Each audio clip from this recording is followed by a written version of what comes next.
What if I told you that the crop making you feel the busiest might also be the crop keeping you broke?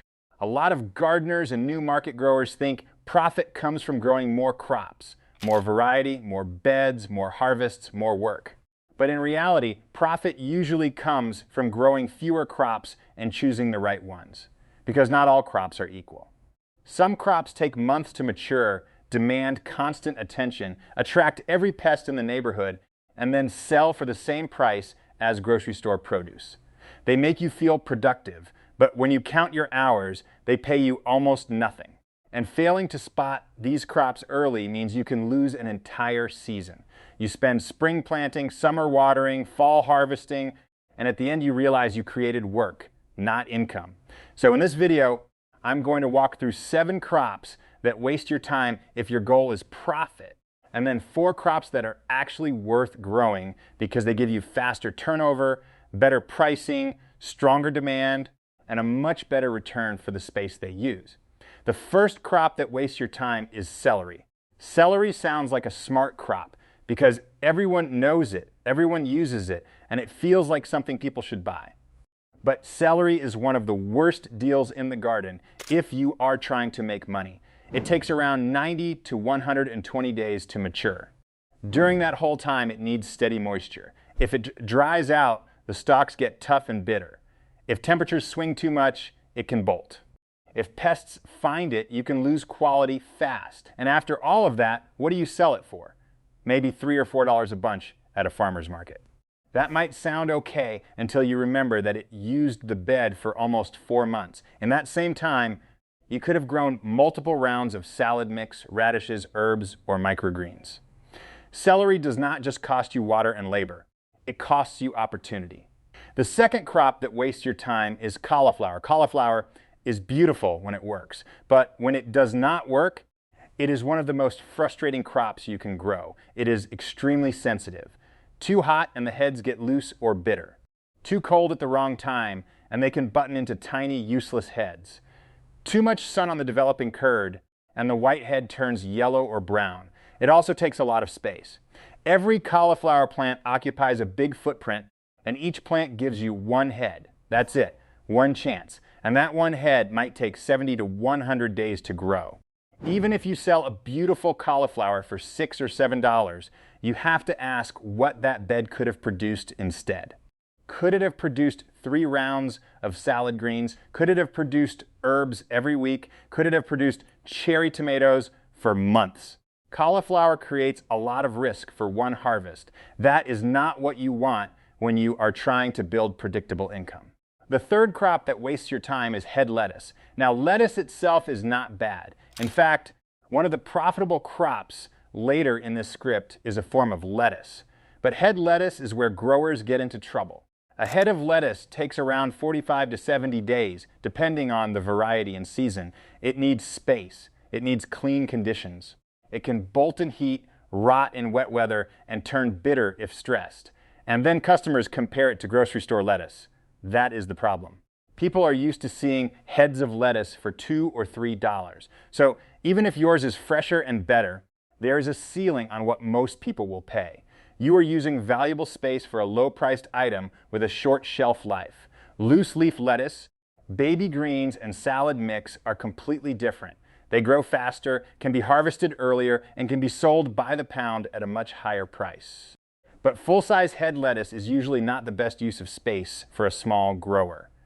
The fourth crop that wastes your time is onions from seed.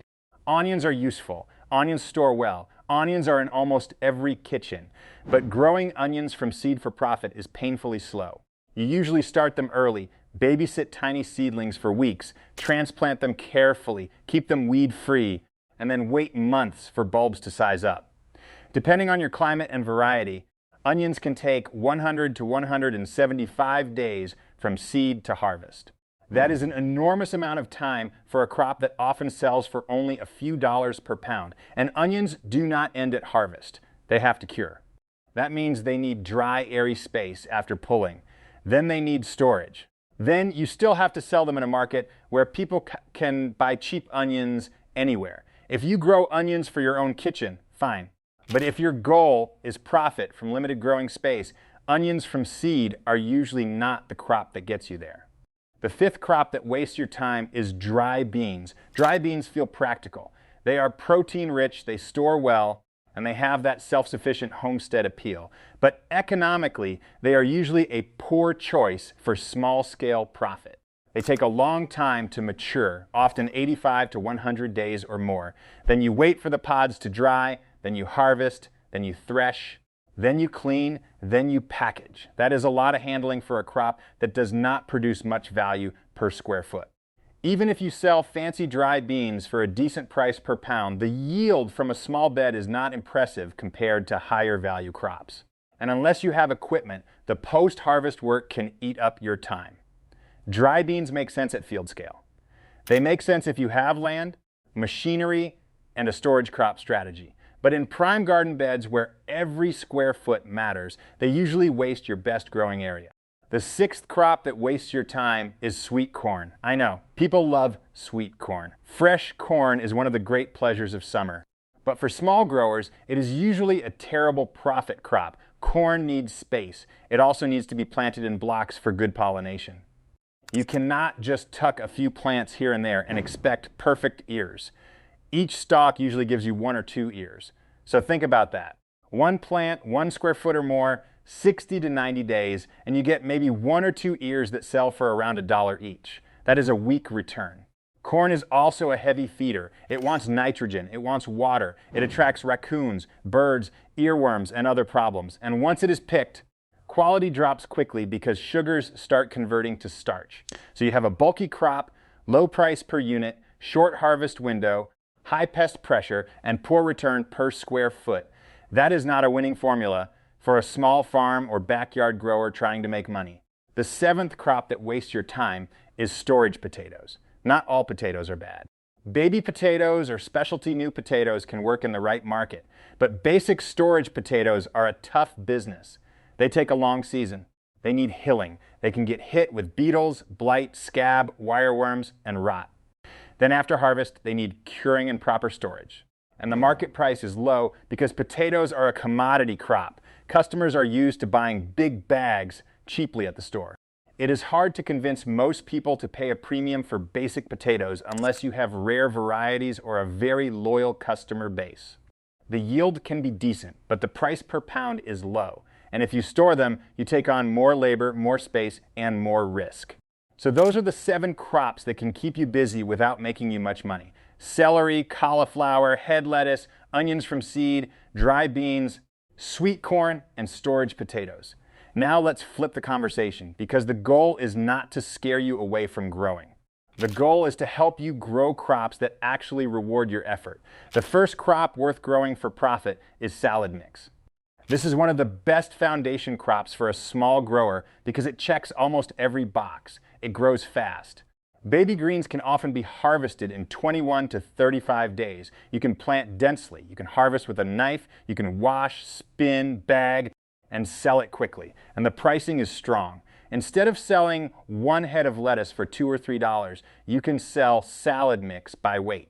Depending on your area, high-quality salad mix can sell for $12 to $18 per pound, sometimes more. That changes everything. A small bed can produce several pounds of greens. And because the crop turns quickly, you can replant that bed again and again throughout the season. The best part is that salad mix is not just one crop. You can create your own blend. Lettuce, arugula, mizuna, baby kale, mustard greens, baby chard. You can make it mild, spicy, colorful, or restaurant-focused. That gives you a product that feels premium and fresh, not like something customers can easily compare to a cheap grocery store head of lettuce. The second crop worth growing for profit is microgreens. Microgreens are one of the fastest crops you can grow. Many varieties are ready in 7 to 14 days. That speed is powerful. Instead of waiting months to find out if a crop worked, you can plant, grow, harvest, and sell in less than 2 weeks. You can grow them indoors, on shelves, under lights, in trays. You do not need acres. You do not even need a traditional garden. Microgreens also sell for a high price because they are dense, fresh, nutritious, and popular with chefs and health-conscious customers. Pea shoots Sunflower shoots, radish microgreens, broccoli microgreens, and spicy mixes can all have strong demand if you build the right customer base. Yes, they require attention. You need clean systems, good seed, proper watering, airflow, and food-safe handling. But the crop cycle is so short that your money is not tied up for months. For someone starting small, microgreens can be one of the best ways to learn selling, packaging, repeat production, and customer relationships without needing a huge piece of land. The third crop worth growing for profit is cherry tomatoes. Regular large tomatoes can be profitable too, but cherry tomatoes have special advantages. They are productive. A healthy cherry tomato plant can produce again and again for weeks or months. Instead of waiting for a few big fruits, you get clusters of small fruits that ripen continuously. They are also easy to sell. Customers love cherry tomatoes because they are sweet, colorful, snackable, and convenient. You can sell them by the pint, quart, or mixed container, and a rainbow mix of orange, red, yellow, purple, and striped cherry tomatoes looks far more exciting than a basic tomato display. Cherry tomatoes also tend to handle better than large slicing tomatoes. They are less fragile, less prone to bruising, and easier to package. The trick is to grow varieties with flavor. Sun Gold is famous for a reason. Black cherry, yellow pear, grape types, and other colorful varieties can help you stand out. If you can grow them under protection, like a high tunnel or greenhouse, even better. You can get earlier tomatoes, cleaner fruit, and a longer harvest window. Cherry tomatoes do require work. You need trellising, pruning, harvesting, and regular attention. But unlike cauliflower or celery, the ongoing harvest can justify the effort because the plants keep producing sellable fruit. The fourth crop worth growing for profit is culinary herbs. Herbs are one of the most underrated profit crops. Think about basil, cilantro, dill, parsley, mint, chives, and thyme. These crops do not take up much space, but they can sell for a strong price in small bunches or containers. A bunch of basil might sell for $3 to $5. A small clamshell of fresh herbs can sell for a premium. Restaurants need herbs constantly.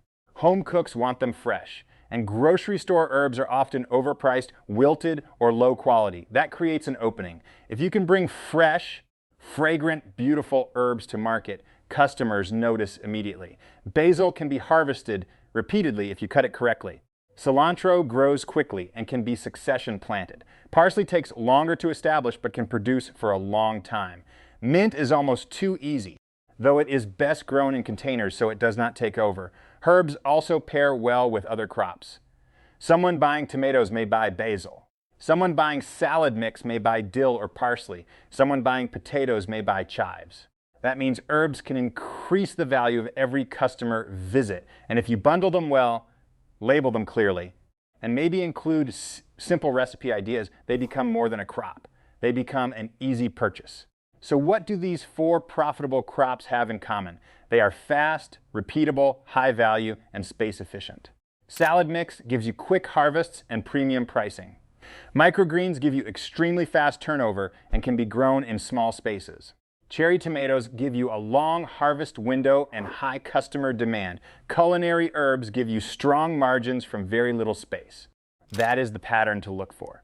The best profit crops are not always the biggest crops. They are not always the most impressive crops. They are the crops that turn your space and time into money efficiently. Before you plant your next season, do one simple exercise. Write down each crop you want to grow. Then estimate four things: how long it takes, how much space it uses, how much labor it needs, and how much money it can realistically bring in. Not dream money, realistic money. Then compare crops side by side. Once you do that, you may realize that the crop you love growing is not the crop that should take up your best bed.